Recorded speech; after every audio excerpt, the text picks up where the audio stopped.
अस्सलाम वालेकुम व्यूअर्स, कैसे हैं आप लोग। यकीनन अल्लाह के करम से बहुत अच्छे होंगे। आज हमारी किचन में बहुत मज़ेदार बीफ मसाला बोटी बन रही है जो बहुत मज़े की होती है। आप इसको मटन में भी बना सकते हैं। अगर आपको ये अच्छी लगे मेरे चैनल को सब्सक्राइब करें और इसको लाइक ज़रूर करें। आइए इसके लिए देख लेते हैं इसकी मैरिनेशन में कैसे हमने करनी है। इसके लिए हमने 800 ग्राम बीफ लिया है जो कि बोनलेस है। इसकी हम इतनी बोटी रखेंगे। इसमें 1 टेबलस्पून मैंने लहसुन अदरक का पेस्ट शामिल किया है। 1.5 टीस्पून हमने इसमें सुर्ख मिर्च शामिल किया है। 1 टीस्पून हमने इसमें नमक ऐड किया है और 1/2 टीस्पून हमने इसमें हल्दी डाली है और 2 प्याज हमने फ्राई किए थे वो शामिल किए हैं। 1 कप हमने दही का शामिल किया है। 1 कप हमने ऑयल का इसमें शामिल किया है। इन तमाम चीज़ों को हम अच्छे से मिक्स कर लेते हैं।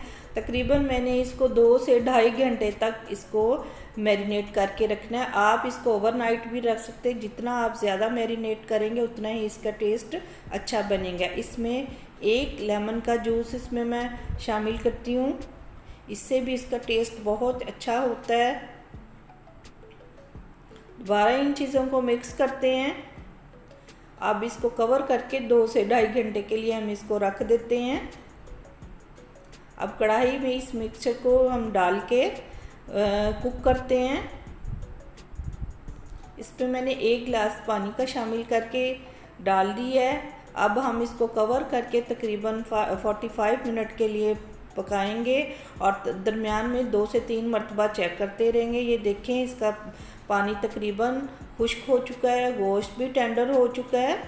अब इस पे 1 टीस्पून मैंने गरम मसाला डाला है। 1 टीस्पून हमने इसमें खुश्क धनिया पाउडर डाला है और 3 से 4 सब्ज़ मिर्चें मैंने इसमें ऐड की हैं और थोड़ा सा हम इसमें सब्ज़ धनिया डाल देते हैं।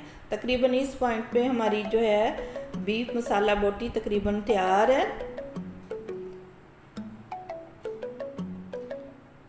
इसको डिश आउट करते हैं। माशाल्लाह देखें इसका कलर चेक करें कितना प्यारा है। जितना ये कलर प्यारा है इतना ही माशाल्लाह खाने में भी यकीनन मज़ेदार होगा। आप इसको ज़रूर ट्राई करें और मुझे कमेंट्स में बताएं कि आपको ये बीफ मसाला बोटी कैसी लगी।